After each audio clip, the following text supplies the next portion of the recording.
আসসালামু আলাইকুম। আজকে আমরা পড়ব বিভূতিভূষণ বন্দ্যোপাধ্যায়ের আহ্বান গল্পটি। চলুন। দেশের ঘরবাড়ি নেই অনেক দিন থেকেই। পৈতৃক বাড়ি যা ছিল ভেঙে চুরে ভিটেতে জঙ্গল গজিয়েছে। ভিটেতে অর্থাৎ যে স্থানে ঘরবাড়ি তৈরি করা যায়। এ অবস্থায় একদিন গিয়েছি দেশে কিসের একটা ছুটিতে। গ্রামে চকুত্তি মশাই বাবার পুরাতন বন্ধু। চকুত্তি মশাইয়ের অর্থ পূজারী ব্রাহ্মণের উপাধি বিশেষ। আমায় দেখে খুব খুশি হলেন। বললেন, ও কতকাল পরে বাবায় মনে পড়ল দেশের কথা। প্রণাম করে পায়ের ধুলো নিলাম। বললেন, এসো এসো, বেঁচে থাকো, দীর্ঘজীবী হও। বাড়িঘর করবে না? আজ্ঞে সামান্য মাইনে পাই। মাইনে অর্থাৎ বেতন। তাতে কি, গ্রামের ছেলে গ্রামে বাস করবে। এতে আর সামান্য মাইনে বেশি মাইনে কি? আমি খড় বাস দিচ্ছি, ছালাঘর তুলে ফেলো। ছালাঘর অর্থ টিনের বাড়ি। মাঝে মাঝে যাতায়াত করো। আরও অনেকে এসে ধরলে অন্তত খড়ের ঘর উঠাতে হবে।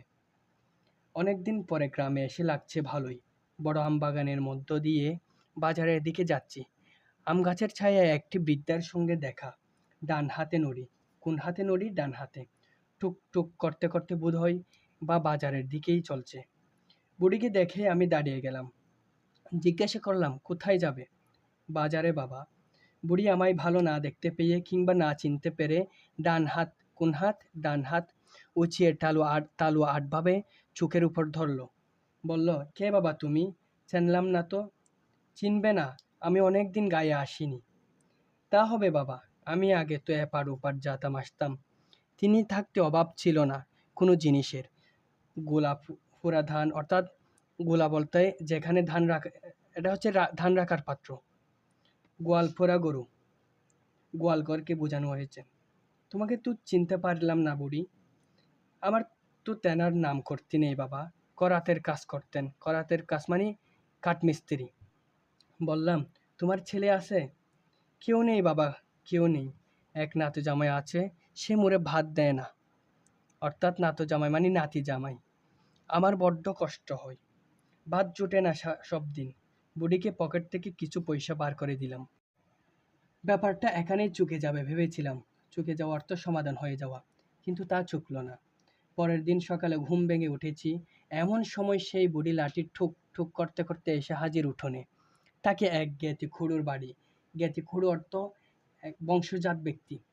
তিনি বললেন, ও হলো জমির করাতির স্ত্রী। অনেকদিন আগে মরে গিয়েছে জমির। অনেকদিন আগে মরে গিয়েছে জমির। বুড়ি উঠোনে দাঁড়িয়ে ডাকলে, ও বাবা। সে বোধ হয় চোখে একটু কম দেখে। বললাম, এই যে আমি এখানে। আমার খুড়ো মশাই বুড়িকে বুঝিয়ে দিলেন আমি কে।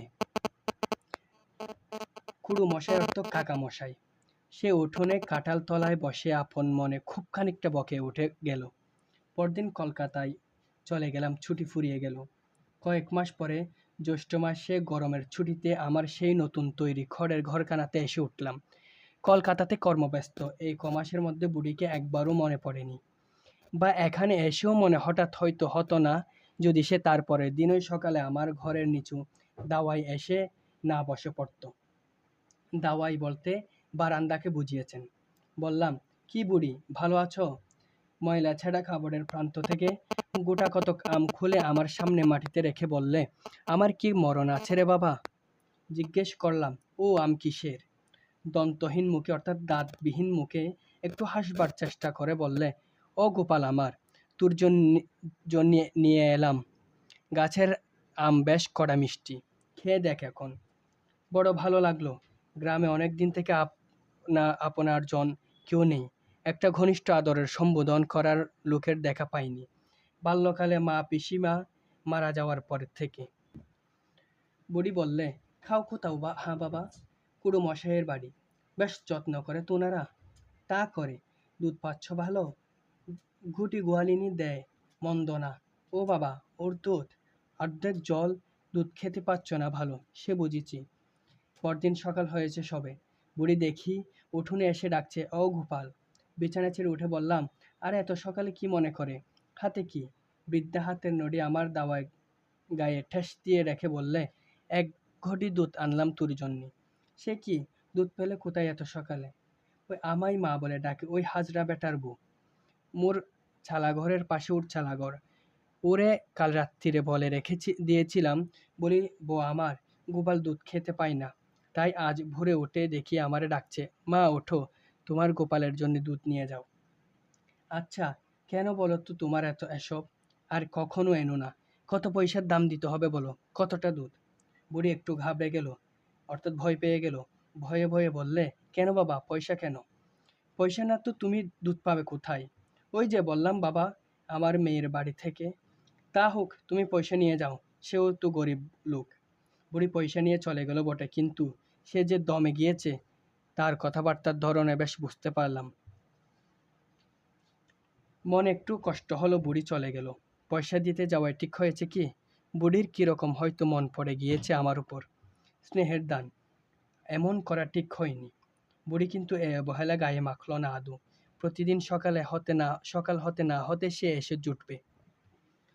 ও গোপাল, এই দুটো কচি শশার জালি মোর গাছের, নুন দিয়ে খাও দিকিন মোর সামনে। দিকিন অর্থ দেখি। বাড়ি তোমার চলে কিসে? ওই যারে মেয়ে বলি, ও বড্ড ভালো, লোকের ধান বানে, তাই চাল পায়, আমারে দুটো না দিয়ে খাই না। একা থাকো, তা একদিন মোর ঘরখানা না হয় দেখতে গেলে। ও মোর গোপাল, আমি নতুন খাজুর পাতার চাটাই বনে রেখে দিয়েছিলাম তোমার বসতি দেবার জন্যে। চাটাই বলতে পাটি বিশেষ। সেবার বুড়ির বাড়িতে আমার যাওয়া আর ঘটে উঠল না। নানা দিকে ব্যস্ত থাকি। অনেক দিন পরে গ্রামে এসেছি তো, যে কদিন গ্রামে থাকি বুড়ি রোজ সকালে একবার আসতে ভুলবে না, কিছু না কিছু আনবেই। কখনো পাকা আম, কখনো পাতি লেবু, কখনো এক ছড়া কাঁচকলা, কি এক ফালি কুমড়ো। পুনরায় গ্রামে এলাম ৫-৬ মাস পরে। কয় মাস পরে? ৫-৬ মাস পরে, আশ্বিন মাসের শেষের দিকে। কয়েকদিন পরে ঘরে বসে আছি, বাইরের উঠোনে দাঁড়িয়ে কে যেন জিজ্ঞেস করলে, বাবু, ঘরে আছেন গা?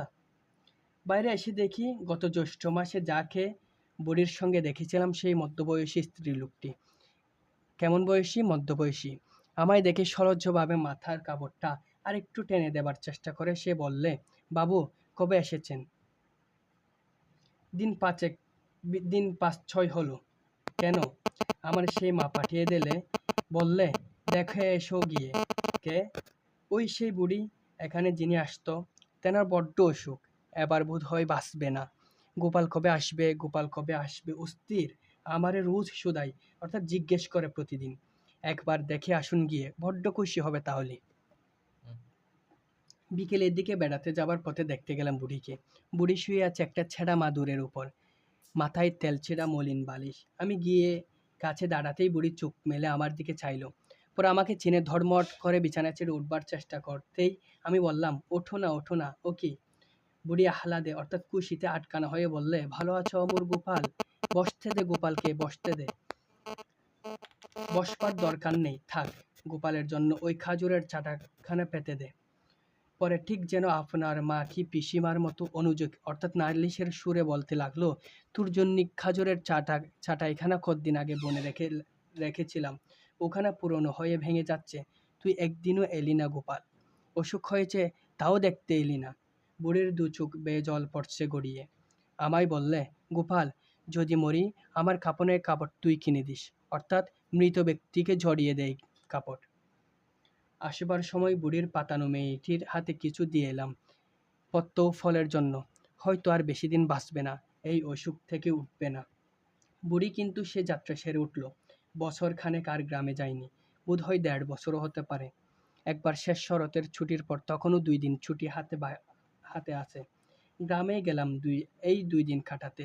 গ্রামে ঢুকতেই প্রথমে দেখা পরশু সর্দারের বউ দিগম্বরীর সাথে। দিগম্বরী অবাক হয়ে বলে, ওমা, আজই তুমি এলে?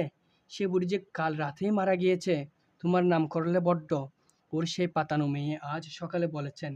আমি এসেছি শুনে বুড়ির নাতো জামাই আমি এসেছি শুনে বুড়ির নাতো জামাই দেখা করতে এলো। আমার মনে পড়ল, বুড়ি বলেছিল সেই একদিন আমি মরে গেলে তুই কাপনের কাপড় কিনে দিস বাবা।